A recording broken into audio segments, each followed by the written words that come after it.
پالاسیو ریل اولیته ناوارا، میدان ناوارا، اولیته، اسپانیا.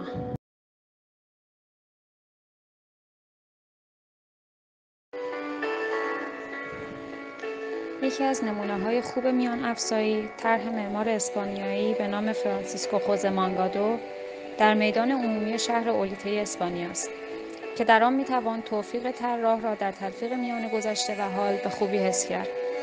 چالش اجرای طرح این بوده که میدان ترکیبی از مشکلات ناشی از تضاد میان سنت تاریخی و طراحی شهری جدید در مکانی که هندسه آن برای مفهوم ایدئال یک میدان شهری ناخوشایند بود.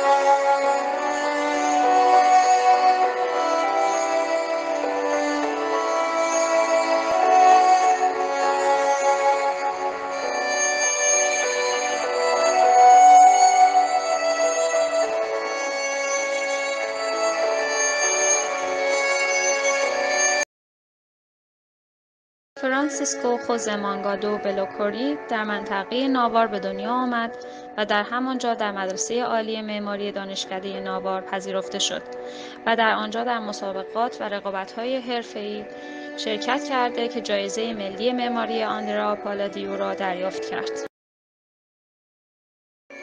مشخصات کلی طرح: معمار فرانسیسکو خوزه مانگادو بلوکوری. شروع اکتبر 1986، تکمیل ژانویه 1988. کارفرما و بانی انجمن شهر اولیته. موقعیت اولیته، ناوار، اسپانیا. همکاران نقشه‌بردار آرتور پرز، فرناندو ردون. محوطه اجرای شهر قرون وسطایی اولیته جایگاه باستانی دادگاه سلطنتی ناوار بود. در این مکان فرایند خلاق طراحی به واسطه حضور در محیطی که بلافاصله پس از کاخ سلطنتی که طی قرون متمادی مرمت شده است محدود و مقید شد.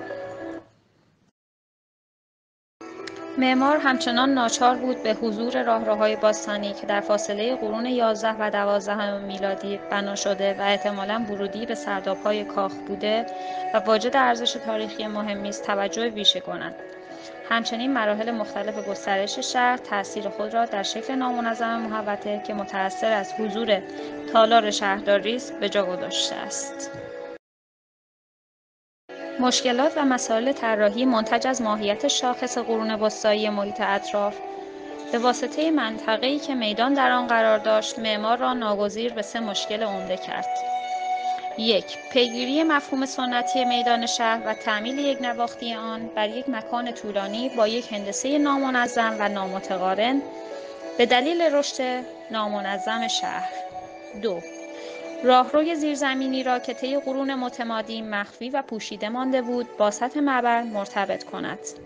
3. ضروری بود تا مشکل ناشی از تضاد میان مواد و مصالح ساختمانی قدیم و جدید را حل و فصل کند. طرح میدان اولیته. طراح به این مکان ظاهراً نامعین از طریق به کارگیری مواد و مصالح نسبتاً یکسان که می توانست حس وحدت را به طرح ببخشد یک هویت متجانس داد. اعمال چنین تدبیری به میدان اجازه داد تا شخصیت مستقل محیط اطراف را بگیرد و در عین حال میدان شکل خود را به صورت نوعی فرش به دست آورد و طول ممتد و کشیده آن به شکلی باشد که مشکلات طراحی را حل کند. در طبقه اول 3 بخش متمایز با کارکردهای بالقوه متمایز را تشخیص می‌دهیم. 1. پله‌هایی که از پایین به سمت میدان هدایت می‌شوند. 2. گردشگاه یا بولواری که ناحیه فوقانی راهروهای زیرزمینی را اشغال می‌کند. 3. منطقه‌ای که میدان را به نحوی شایسته شکل می‌دهد. در امتداد دیوار کاخ، اوجگیری و حرکت پله‌ها که به سکوی فوقانی منتهی می‌شود، به نحوی طرح‌ریزی و اجرا شده که مشکلات ناشی از اختلاف سطح میان میدان جدید و معابر که آن را قطع می‌نماید، حل شود.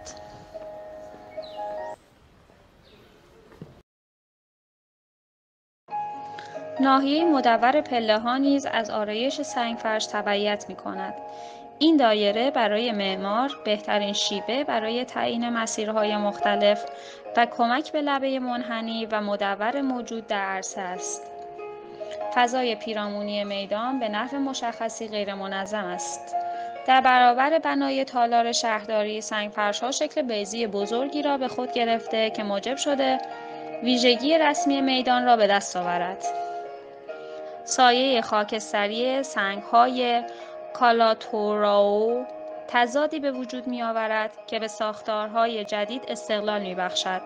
این سنگ تمام کف معبر بجز میدان که با سنگ‌های متمایز مفروش شده است را در بر می‌گیرد. هندسه و ابعاد عناصر به کار رفته یک بلوار کلاسیک را به یاد می‌آورد، مانند نشیمنگاه‌های شهری، نیمکت‌ها، چراغ‌ها و فواره‌ها. اینها به شکلی خطی ساماندهی شدند که تأثیر افقی خود را به جای گذارند و با پس‌زمینه عمودی کاخ تضاد محسوسی داشته باشند.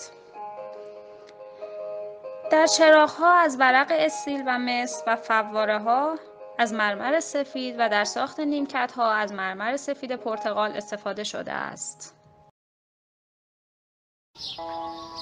در اجرای طرح در حین متجانس بودن عناصر برای حس بصری واحد، اجزا در عین حال دارای مواد و مصالح به رنگ بافت متمایز هستند، اما به نحوی پیش بینی شده‌اند که در مجاورت خیابان آرام و ملایم نمایش داده شوند.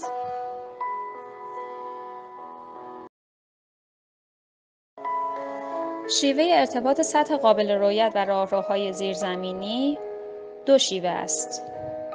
اولین تدبیر که نزدیک به میدان است، به شکل دایره با پوشش شبکه آهنی است که توسط پلکان بزرگ منحنی به پایین هدایت می شود.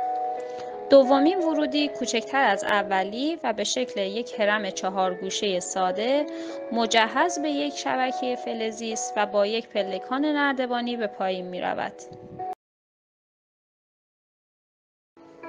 دلیل استفاده از شبکه‌های فلزی رسیدن نور طبیعی به این ورودی هاست. شیوه نورپردازی زیرزمین متکی به پروفیل‌های فلزی که به صورت مستقل از دیوارها عمل می‌کنند. نورپردازی تقاطع و نشیمنگاه‌ها توسط چراغ‌های فلزی با صفحه شیاردار با یک لامپ فلورسنت PL مرمری و پخش کننده نور میباشد. اقدامات مرمتی: عایق‌کاری طاق‌ها، عایق‌کاری کف به وسیله سنگ‌فرش‌هایی از مرمر سیاه که با سنگ‌های موجود متمایز و متفاوت است.